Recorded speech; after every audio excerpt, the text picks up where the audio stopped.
What's going on, everybody, and welcome back to another video. So Season of Discovery Phase 2 has been out for a little over a week and a half, and we've gotten so many changes already, and we continue to get more. But today's changes in particular are a little bit more exciting. So without further ado, let's dive in. Let's just do a really quick recap of the changes that went live for all the classes on Tuesday in case any of you missed it, and then we'll jump into the additional changes that have gone live today. So this week so far, some of the changes we've seen is that we've gotten an increase in the number of crafting materials found in boxes of Gnome salvage and slightly increased drop rate of grime encrusted salvage all throughout the Gnome raid, which is really nice. This is going to help bring down the price of those crafted epics quite a bit and help people get them a little bit faster, because as you guys know right now, they cost hundreds of gold for one epic. And let's say your BIS is the blacksmithing helmet and the engineering belt like me on warrior, you're looking at like 500 plus gold to craft those two epics, which is just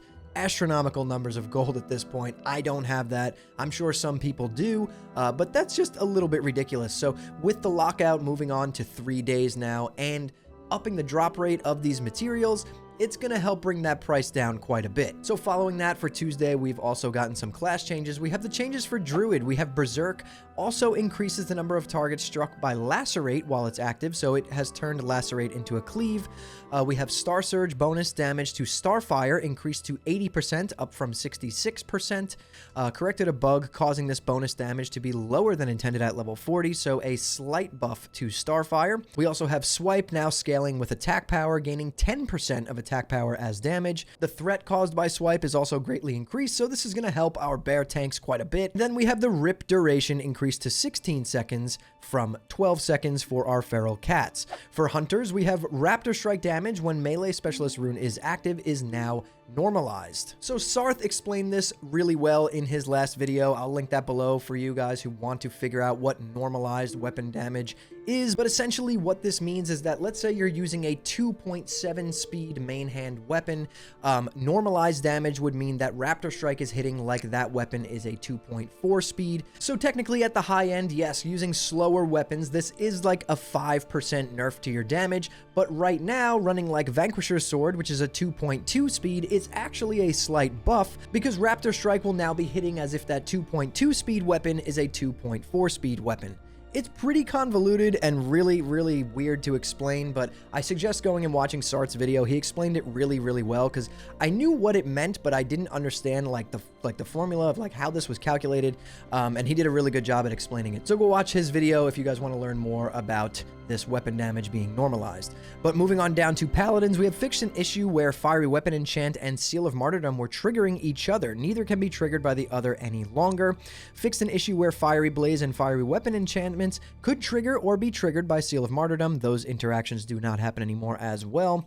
And for Priests, we have Mind Spike damage increased by 10%, Void Plague damage increased by 10%, Shadow Word Death base damage before modifiers decreased by 40%, and Spell Power coefficient adjusted to 42.9%, down from 64.3%. Pretty big nerf for Shadow Priests in general. However, they're still performing really well in the raid. For Rogues, we have Shuriken Toss bounce range reduced to 10 yards, down from 15. They stated that this was because Rogues were accidentally having it bounce to other targets, and ultimately this resulted in them pulling more mobs than intended. It should now function more like Avenger's Shield, which is a good change. And for Shamans, we have fixed an issue where Fire Nova did not benefit properly from Elemental Mastery. The Dual Wield Specialization rune now provides 50% bonus damage to your offhand weapon swings. Lava Lash now gains 50% increased damage if Flame Tongue weapon is imbued on your offhand, and the proc chance of Maelstrom weapon is now roughly 50% higher when your main hand weapon or your two-handed weapon is imbued with Wind Fury. So really nice buffs there to enhancement shamans. Now moving on into the changes that we've gotten posted this morning, we have some pretty good ones. We'll start off with the class changes. For mages, we have Spell Power now benefits the critical strike damage of Spell Frostbolt. Rogues, Preparation now properly resets the cooldown of Quick Draw between the eyes and Redirect. Shuriken Toss will no longer sometimes cause loss of combo points when a rogue is talented into Seal of Fate, and a Bounce Shuriken crits a secondary target. For Shamans, offhand Storm Strike hits can now correctly trigger weapon procs, including Wind Fury weapon and Flurry, so pretty much more buffs there. Healing Rain no longer has a variant height for its animation. The Healing Rain cloud now always appears above the players' heads. For Warlocks, we have Haunt will now properly increase the damage done by Siphon Life, and then they've dropped some developer notes under that one stating that Siphon Life behaves like Drain Life and will only be increased by Haunt if it is cast while Haunt is already active on the target. These abilities do not dynamically update their values when Haunt is applied or falls off. Aside from that class tuning, we have some really nice changes that are really going to help people level quite a bit faster.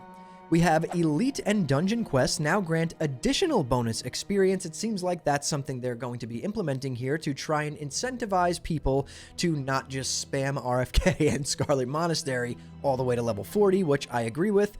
The Dismantle enchant now procs more often for casters and melee. That's a really nice one as well. Dismantle was not procking very often, and it was a very, very small portion of a lot of people's DPS for a pretty expensive enchant, so hopefully this raises the value of that damage quite a bit. The vendor price of easy throw radiation bombs and high yield radiation bombs has been reduced. Players in the spirit world can now resurrect at chain spirits for up to 30 minutes after a blood moon ends. Spirit of Redemption form will no longer instantly cancel if you attempt to cast spells not allowed in that form. Doing so now returns an error message, so that's really nice. And a Zandalari Emissary can now be found atop the Duratar Zeppelin Tower, so you can pretty much opt out of that Blood Moon event before you even hit Stranglethorn Vale, which is really nice for Horde. And aside from those changes, we got confirmation yesterday.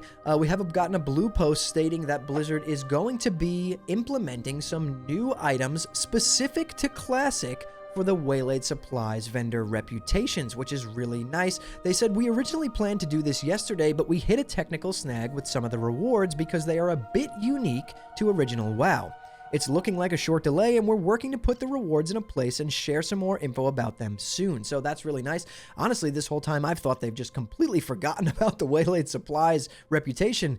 We have gotten no updates as to what the reputation is going to be used for this phase or anything. We have gotten new crates that grant reputation and experience past level 25, but we didn't even know what it was for. So I've kind of been just banking these. I think I have like 11 in my bank right now, you know, and as you guys know, you can carry up to 12 now, so it's really good. So hopefully some of these rewards are pretty cool. It'd be nice to see some cool cosmetic rewards, in my opinion. I don't know, let me know what you guys think down in the comments below. So I've decided I'm also going to start picking a comment or two from the last upload and basically putting it on the screen, reading what the commenter has said, and then giving my opinion on it. So for today's video, I have this comment from Real Duo X, who commented on the epic crafting quest line saying, whoever designed this quest should lose their job. And the reason I'm picking this comment to talk about real quick is because I feel like we, as the Classic player base, have lost touch with what Season of Discovery is supposed to be, right?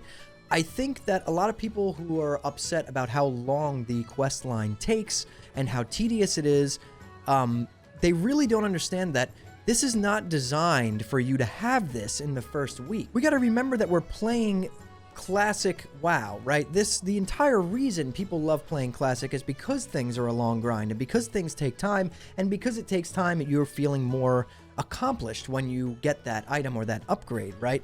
I talked about this on the podcast the other night on Warcraft Reloaded about how, like, I think people are starting to lose touch with, like, why we're playing Season of Discovery, why we're playing Classic, right?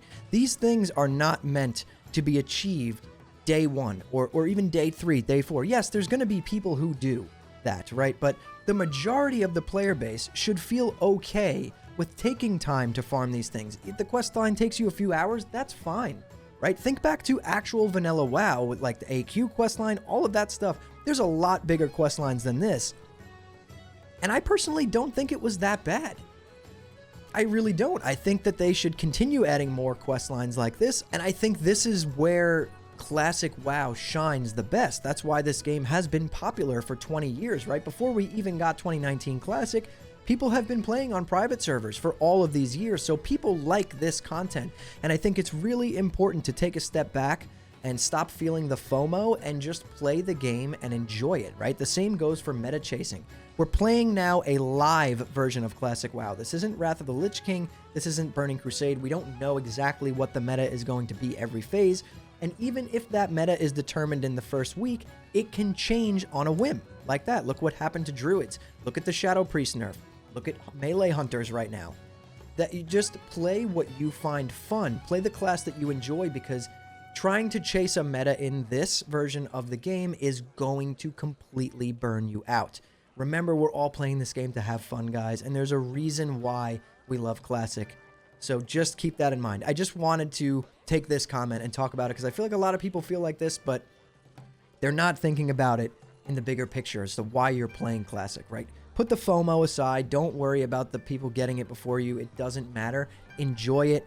Take your time and just have fun playing the game. That's all I want to say about that. But let me know what you guys think down in the comments below. If you agree with me, if you don't agree with me, I'm sure a lot of people are not going to agree with me, and that's fine too. But you know, everyone is entitled to their opinions, and everyone can play the game how they want. But anyways, guys, that's all the updates I've got for you today. So hit that like button. It really helps me out with the algorithm. Subscribe to the channel, turn on post notifications so you don't miss the next time I post a video. And if you want to hang out with me live, I stream on Twitch at twitch.tv/hammerdance. I'll drop a link to that in the description below this video. And if you want to join an awesome community Discord full of like-minded people who all enjoy geeking out over Season of Discovery and Classic WoW in general, I'll drop a link to the Discord in the description as well. We will welcome you with open arms. But anyways, guys, thank you all so much for watching and listening in.